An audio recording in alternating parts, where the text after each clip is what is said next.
Di saat kamu terpuruk dan galau, dunia akan terus berputar tanpa kehadiranmu.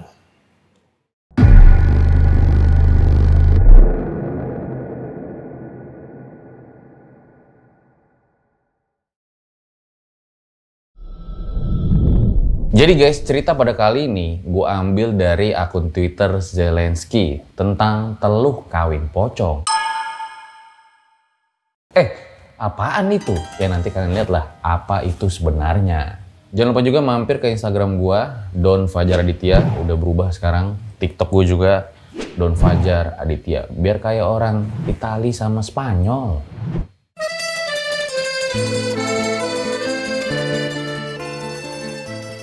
So, gue rasa langsung saja berikut adalah ceritanya.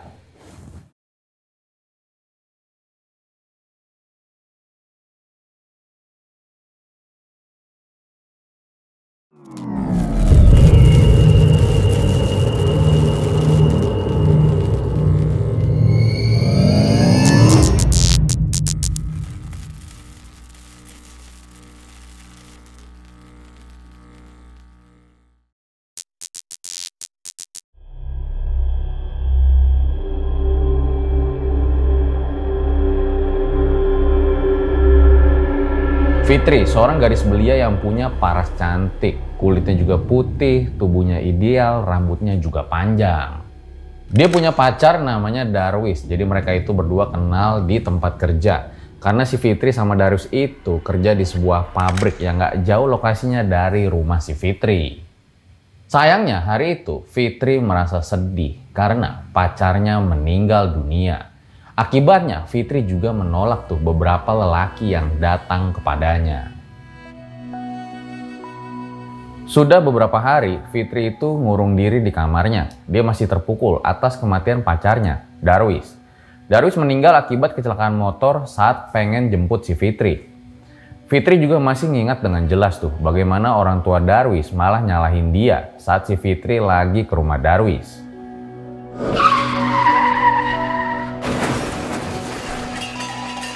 Ini semua gara-gara kamu, dasar perempuan sialan. Pergi kamu. Emang nih dari awal si Fitri sama Darwis itu nggak dapat restu dari Bu Mirna. Tapi di situ Fitri mikir lagi, masa gara-gara gua sih? Kan emang udah takdirnya aja, pikir dia saat itu. Cuman emang masalahnya si Darwis ini suka nenangin Fitri tuh supaya si Fitri ini dapat pede lagi gitu loh.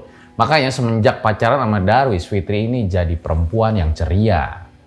Namun setelah si Darwis meninggal, Fitri ini berubah jadi 180 derajat.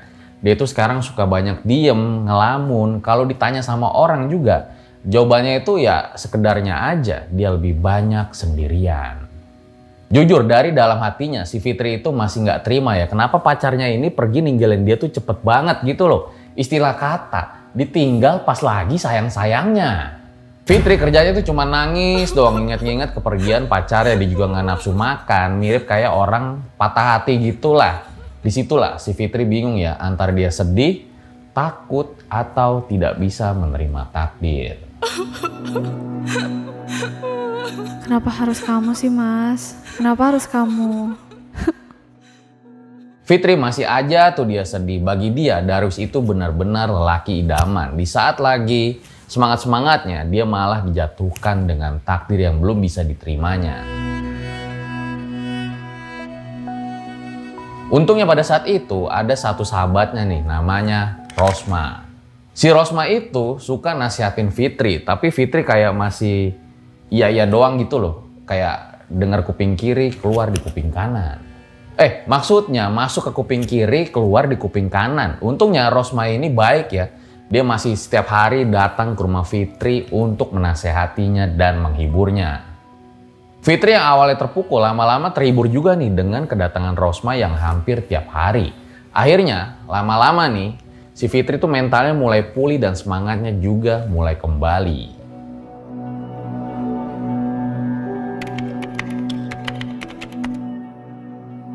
Seiring berjalannya waktu, akhirnya Fitri udah mulai normal lagi tuh. Dia udah mulai bisa menghilangkan traumanya. Alhamdulillah, kata orang tua si Fitri. Orang tua yang lihat perubahan si Fitri mulai seneng lagi dong. Anak kita udah mulai ceria lagi nih Pak, kata ibunya. Ya udahlah, si Fitri pun juga udah mulai menyibukkan dirinya dengan bekerja setelah dia cukup lama absen di sana.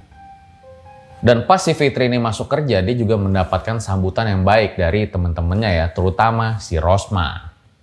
Rosma seneng nih lihat si Fitri udah mulai masuk kerja lagi, udah mulai ceria lagi. Begitu juga dengan teman-temannya yang lain tuh. Nah, nggak sedikit tuh teman-teman cowok yang juga mulai mendekati si Fitri. Hai cewek, kiu kiu. Namun si Fitri cuek aja tuh karena emang dia masih belum bisa move on. Fitri juga nggak respon atau menanggapi orang-orang yang caper sama dirinya. Hingga pada akhirnya sebagian dari mereka itu milih buat mundur aja dah. Duh, cantik-cantik tapi susah didapetinnya. Namun sebagian lagi ada yang kekeh buat terus-terusan ngejar si Fitri. Padahal si Fitri itu nggak suka dan sampai jengkel. Namanya itu adalah Agung. Padahal si Agung ini udah ditolak berkali-kali, tapi dia masih terus-terusan ngejar si Fitri. Maaf ya Gung, aku tuh gak suka sama kamu. Jelek juga kalau digituin. Nah sebenarnya si Fitri itu nggak pengen berkata kasar ya, tapi gimana lagi dia lama-lama risih juga. Keluar juga tuh sifat judesnya. Agung yang digituin langsung pergi aja tuh. Si Fitri juga udah bodo amat deh, nggak enak deh. Karena emang si Fitri itu masih menyimpan hatinya untuk Darwis.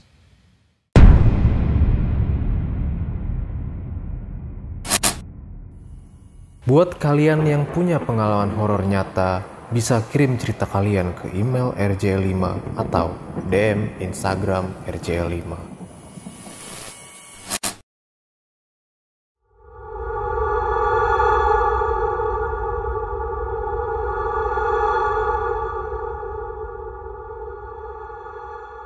Hari itu sepulang kerja, Fitri itu lagi berdiri depan jalan. Dia tuh kayak orang gelisah gitu loh. Nah ngelihat itu si Chandra nyamperin si Fitri.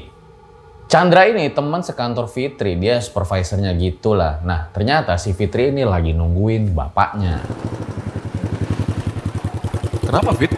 Kok kamu kelihatan bingung gitu?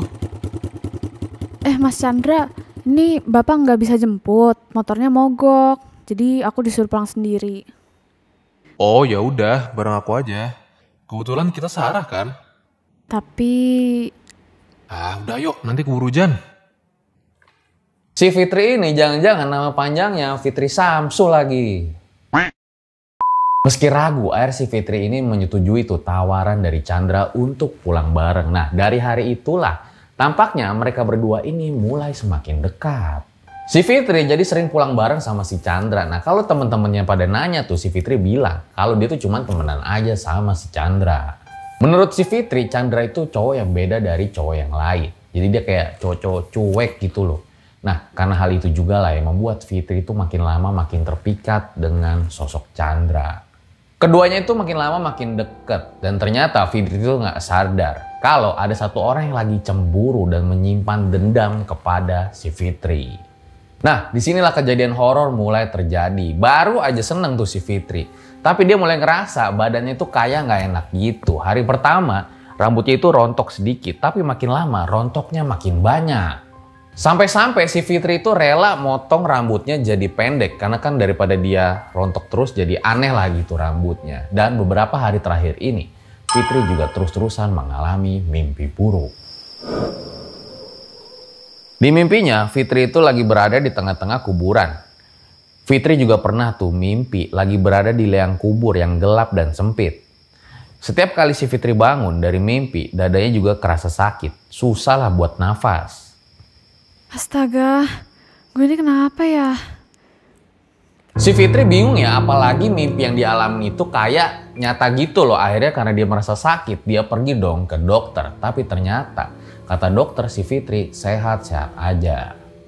Si Fitri mikir jangan-jangan nih gue stres aja kali ya, banyak pikiran menurutnya. Ya udahlah si Fitri coba mengabaikan hal itu hingga nih ada satu kejadian yang lebih mengerikan lagi. Hari itu si Fitri sama Chandra lagi duduk berdua, tapi dia lihat si Chandra itu kayak orang kebauan. Hidungnya itu ngendus-ngendus terus. Fit, maaf, kamu nyium bau bangkai nggak ya? Masa sih mas? Jangan ngaco ah, aku nggak merasa nyium bau apa-apa loh. Iya bener kok. Bau banget ini. Si Fitri yang penasaran langsung pergi dong ke toilet wanita. Dia di situ nyium-nyium baunya ya. Jangan-jangan si Chandra nyindir gua lagi. Tapi nggak bau kok gua. Di situ dia langsung melepas pakaiannya tuh di depan cermin sambil lihat apa bener dirinya itu bau. Gak lama si Fitri langsung pakai bajunya lagi dan dia kembali lihat ke arah cermin. Dan betapa kagetnya si Fitri saat dia lihat ke arah cermin ada bayangan sosok putih yang berdiri di belakangnya. Tolong! Si Fitri yang kaget langsung lari keluar dong. Jantungnya itu berdegup dengan kencang. Kakinya gemetar. Fitri lemes tuh duduk. Beberapa kali si Fitri ini coba buat nenangin diri. Keesokan harinya si Fitri ini kembali masuk kerja. Dia udah gak mikirin tuh omongan dari si Chandra. Tapi anehnya setiap ada orang yang deket sama si Fitri selalu mengatakan hal yang sama. Bau bangkai.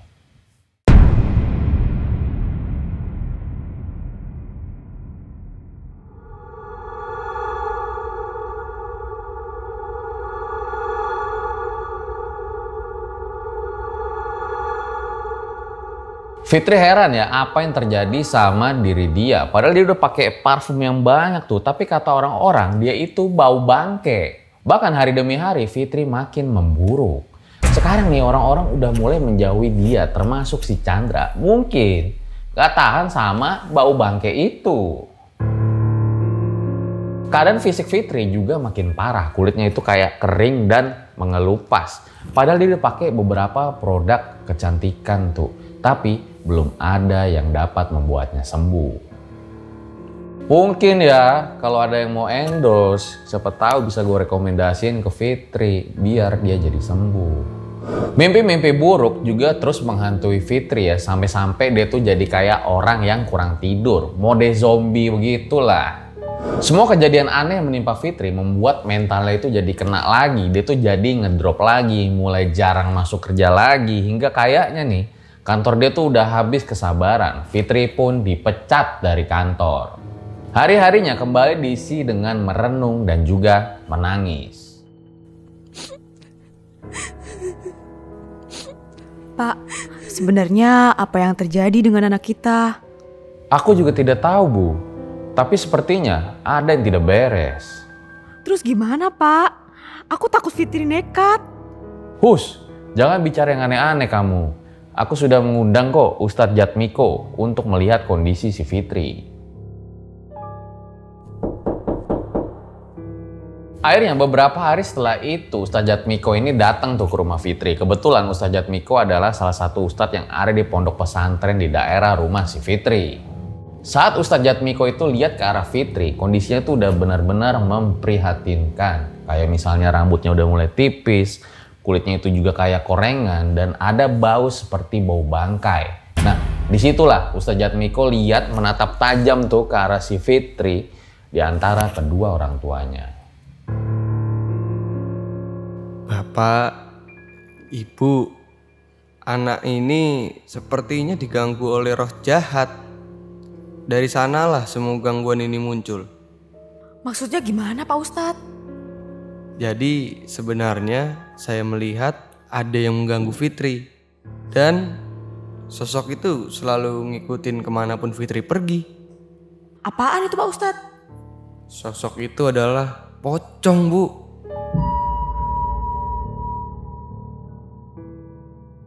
Jadi selama ini menurut Ustadz Jatmiko, sosok itulah yang mengganggu si Fitri dan juga menyebabkan bau bangkai. Orang tuanya itu rada kaget dan shock, nggak percaya juga ya pendengar perkataan Ustadz Jatmiko. Fitri sama ibunya tuh rada takut juga, apalagi si Pak Ustadz tadi kan bilang katanya ada pocong di belakang si Fitri.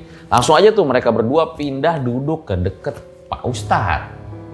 Mereka semua sih intinya pada penasaran, kok bisa sih sosok itu ngikutin dan ganggu Fitri? Sebenarnya ada apa gitu loh. Ya udahlah, akhirnya Ustadz Jatmiko langsung meruqyah Fitri pada hari itu juga biar semuanya cepat beres. Setelah semuanya selesai, proses ruqyah pun siap dimulai. Bismillahirrahmanirrahim.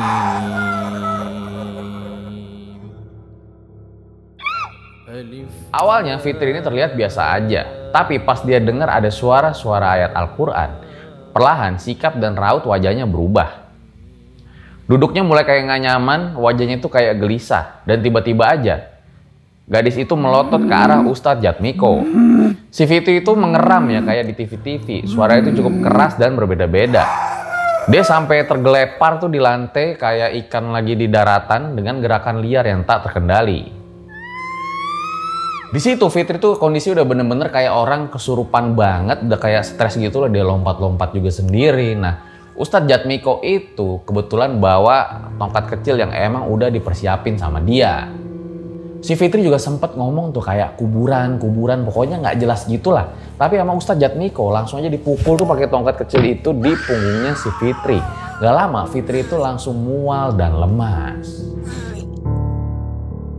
Dia sempat muntah-muntah juga tuh hingga akhirnya si Fitri dikasih air putih gitu lah yang udah dibacakan doa pada saat itu. Setelah itu si Fitri tuh kayak terkulai lemas, ya udahlah kata Ustadz Jatmiko udah biarin istirahat dulu aja. Nah, orang tuanya tuh udah kayak agak seneng gitu, setidaknya ada harapan nih. Nah, si Ustadz Jatmiko sama ayahnya Fitri lagi pada ngobrol di depan tuh. Insya Allah, selanjutnya Fitri akan baik-baik aja, Pak. Tapi tugas kita belum selesai. Hah? Belum selesai? Maksudnya gimana Pak Ustadz? Fitri terkena teluh atau guna-guna kiriman dari seseorang. Sebuah teluh jahat yang menikahkan dirinya dengan sosok pocong.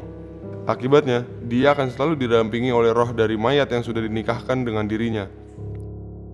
Ini sangat bahaya, Pak, karena bisa merusak fisik, mental, bahkan bisa berakibat kematian. Ya ampun, terus kita harus gimana lagi Pak? Tolong dong Pak, dibantu putri saya. Ustadz Jatmiko menjelaskan ya untuk mencegah hal-hal yang tidak baik kepada putrinya. Jadi harus ditemukan tuh medianya itu sebenarnya ditaruh di mana gitu loh. Nah tadi kan Ustadz Jatmiko juga mendapatkan petunjuk pas lagi kesurupan itu. Sempat dibilang tuh kuburan-kuburan. Nah sepertinya itu adalah sebuah petunjuk.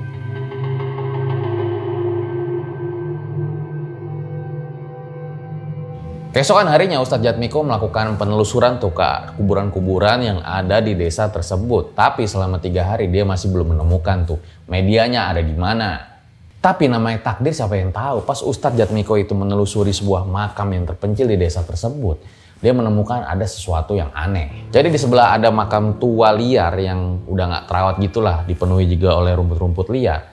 Ada sebuah gundukan tanah tuh yang kelihatannya cukup aneh. Lalu Ustadz Jatmiko pun menggali gundukan tersebut. Setelah digali, beliau itu nemuin sebuah benda yang bahkan membuatnya merinding. Sebuah bungkusan kain kafan bentuknya tuh seperti pocong berukuran kecil yang panjangnya itu seukuran lengan orang dewasa. Bungkusan itu lalu dibuka sembari Ustadz Jatmiko terus membaca doa. Dan betapa kagetnya Ustadz Jatmiko saat dia lihat di dalamnya itu ada boneka menyerupai manusia yang dibuat dari kain. Boneka itu memakai gaun putih seperti gaun pengantin. Dan ketika gaunnya dilepas, ditemuin juga ada beberapa helai rambut dan sebuah pas foto berukuran kecil. Yang ternyata foto kecil itu adalah foto Fitri. Astagfirullah. Semua benda-benda itu langsung dibakar aja tuh sama Ustadz Jatmiko dengan harapan Fitri ini dapat berangsur-angsur kembali menjadi normal. Fitri dan keluarga langsung berterima kasih sama Ustadz Jatmiko. Makasih ya Pak Ustadz. Tapi mereka semua tuh sebenarnya masih penasaran siapa yang tega melakukan itu kepada si Fitri. Beberapa minggu kemudian ada yang main tuh ke rumah si Fitri, ngetok-ngetok lah pintu rumahnya. Ternyata itu adalah si Rosma. Dan anehnya Rosma itu kayak menangis dan juga minta maaf kepada si Fitri. Lah ini bocah kenapa dah datang nangis-nangis gitu, udah kayak sinetron aja. Di situ orang tuanya Fitri juga heran lalu menanyakan hal itu ke sama si Rosma. Maafkan aku, Fit. Aku kilaf. Aku yang udah mengirimkan teluh itu padamu. Ya Allah, Ros. Aku nggak salah dengar. Kamu bercanda kan? Kenapa kamu melakukan ini sih, Ros? Memangnya apa salahku? Itu semua karena aku iri sama kamu, Fit. Kamu selalu disukai banyak pria. Saat kamu sedih, aku selalu menghiburmu. Tapi kamu malah tega merebut Mas Chandra dariku. Hah? Mas Chandra? Jadi... Maafkan aku, Fit. Aku menyesal. Sudah beberapa minggu ini aku diganggu oleh sosok pocong. Pocong itu menerorku. Aku takut, Fit. Aku merasa terkena karma. Tolong maafin aku. Udah, kamu sebaiknya pulang, Ros. Biarin aja tuh Fitri sendiri dulu. Kami hargai kejujuranmu. Maafkan saya, Pak.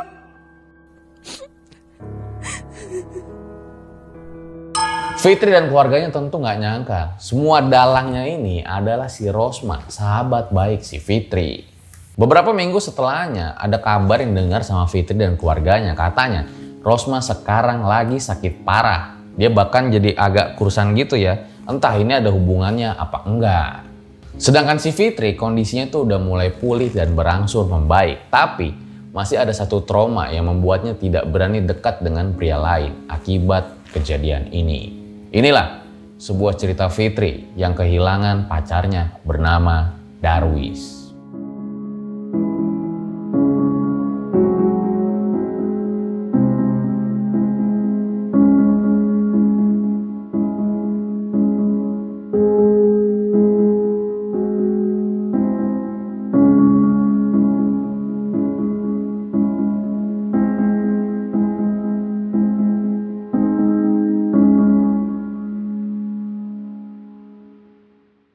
Oh tenan. Oh tenan. Ya elah so imut banget saya sambit keranjang kamu. Ya itu dia guys, sebuah kisah dari Zelensky ya. Ini orang Polandia orang mana? Terima kasih buat Zelensky udah diizinin bacain cerita pada kali ini. Dan dari cerita ini kita tuh jadi tahu ya kalau dendam-dendam itu ya nggak baik lah. Kalau ada masalah langsung aja dikelarin. Jadi gue rasa cukup demikian episode pada kali ini. Jangan lupa mampir ke Instagram gue Don Fajar Aditya, TikTok gue Don Fajar Aditya. Ciao.